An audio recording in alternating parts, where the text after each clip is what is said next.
we're just going to get, a quick one and just.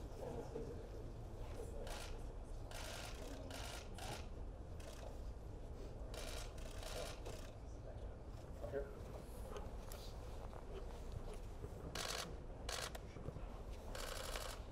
All good? Thank you. Everyone good? Great. All right. All right, guys, we'll open up for questions.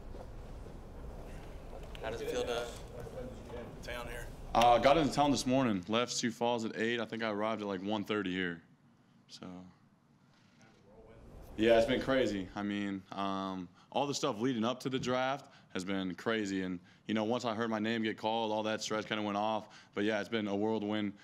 Celebrating with my family and friends and then getting out here this morning. It just all happening so fast. But, it's a dream come true, and I couldn't ask for anything else. Had you ever been to Philly before the draft process? No, I haven't been to Philly before the draft process. The first time was about a week ago when I was here for my top 30 visit.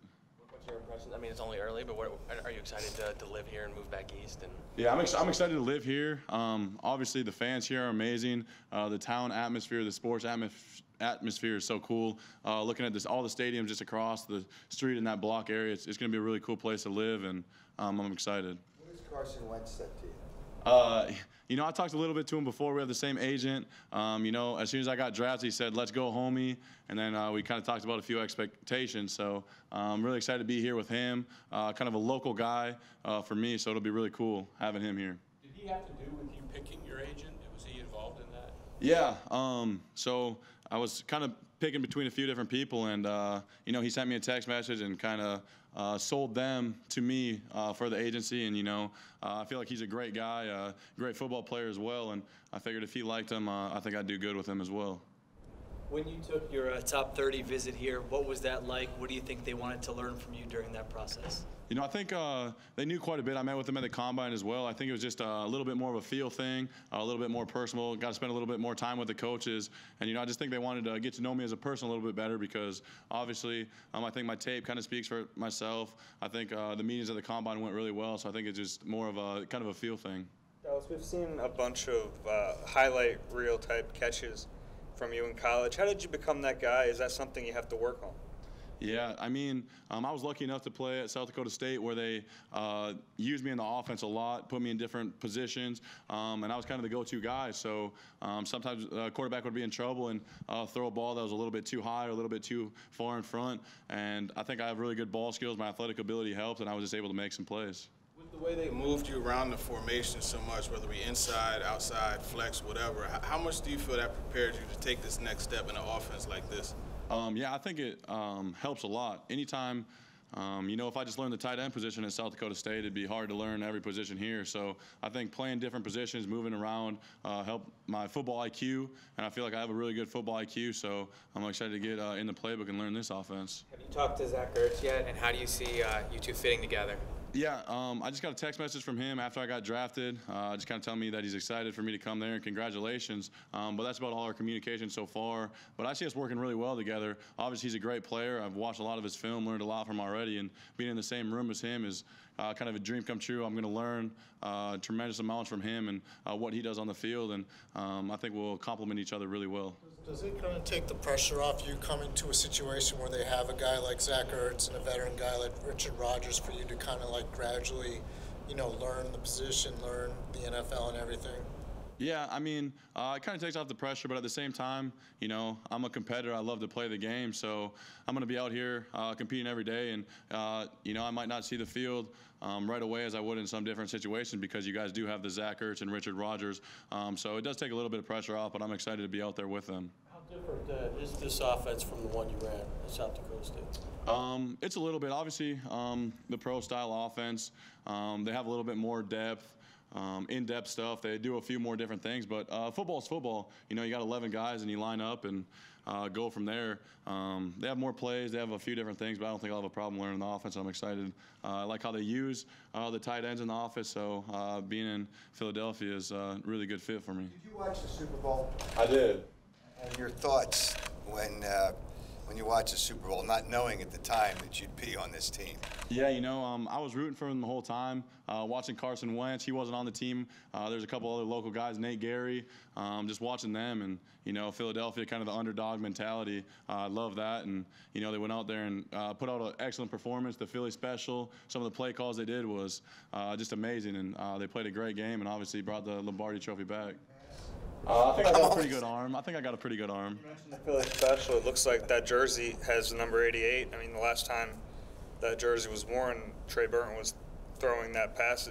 Is it kind of cool to take over that legacy, maybe? Yeah, it is. Obviously, he was a great tight end, and obviously, I'm not trying to fill his shoes. I'm going to be my own player here and everything. But you know, if he can throw it, maybe it's just the 88 number, and we can keep running it with me. Which Dakota is better, North or South? South Dakota for sure. I mean, Have you gotten kind of a feel for the Philadelphia-Dallas rivalry already since the Eagles jumped up in front of the Cowboys? Have you gotten a slight feel for? Yeah, a pretty good feel. You know, my Twitter's been blowing up, and I think there's a few GoFundMes to change my name from Dallas to Philly. So people are gonna have a little bit of trouble with that, but hopefully can make enough plays that they'll get over it. What receiver were you after the catch? I think I was pretty good. Just comparing numbers, I think out of all tight ends in this draft class, I had the highest yards after catch. I think I compared to Travis Kelce a lot in that way with his what he does with the ball in his hand. So I think I'll be able to make people miss and gain a lot of yards after the catch. Dallas, I know it's recent, but have you had the chance to sit back and think about what it's going to be like entering the stadium with 75,000 people cheering for you? Oh, man, no. I honestly haven't thought about that at all. Ever since I got picked, it's kind of been a whirlwind.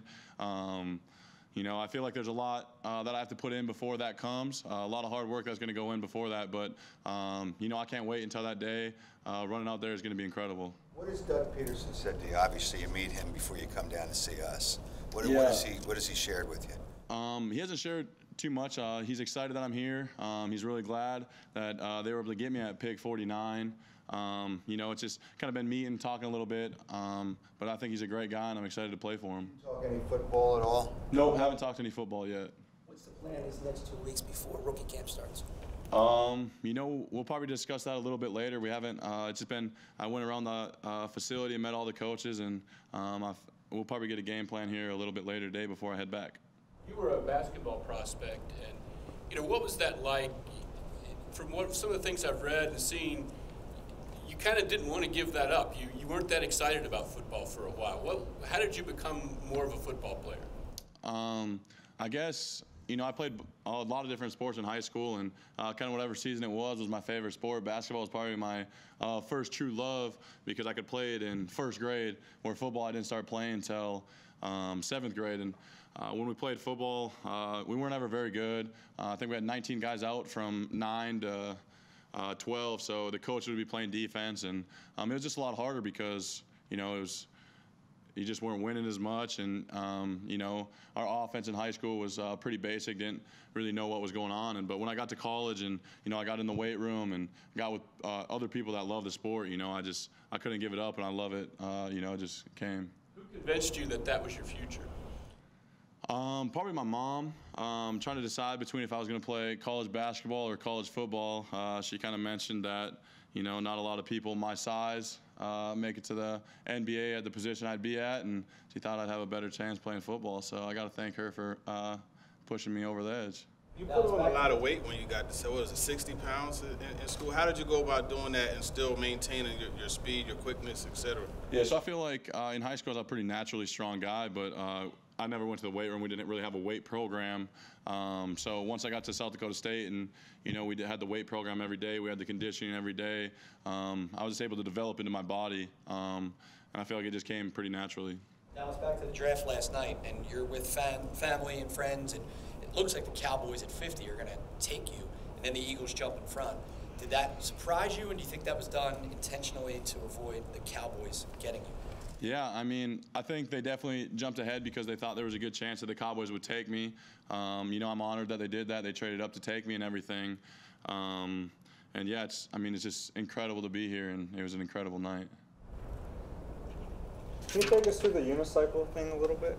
Yeah, so I was looking through the JCPenney catalog one day, the Christmas catalog, the thick one, and I saw a unicycle in there. I told my mom I want one. She's like, well, your grandpa has a bunch of unicycles. We used to ride them all the time. I said, well, can we go get one? And let's do it. And so I learned how. I have 3 other cousins that know how too, and we'd ride in parades or like Centennials, 125th, 4th of July parades in small towns around Britain. And it was kind of one of the biggest attractions in the parade. People love seeing it.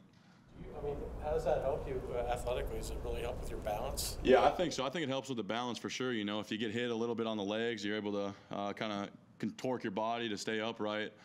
So I think the balance definitely plays a big factor. The Eagles going to want you to stop that because it could be kind of dangerous. They haven't talked to me about it too much. I told them that I don't do it a ton anymore since I've been playing football. It cuts into it, but you know, I suppose that might be a conversation we have a little bit later too. Dallas, how quick has the loyalty for your family gone from Cowboys to Eagles now? So I think, you know, as soon as I got drafted, all 1,200 people in Britain, my hometown, are all Eagles fans now. So I'm sure there'll be flags flying around. There'll be Goddard, Wentz, Ertz, everybody's jerseys in the town. So it's going to be a lot of fun there.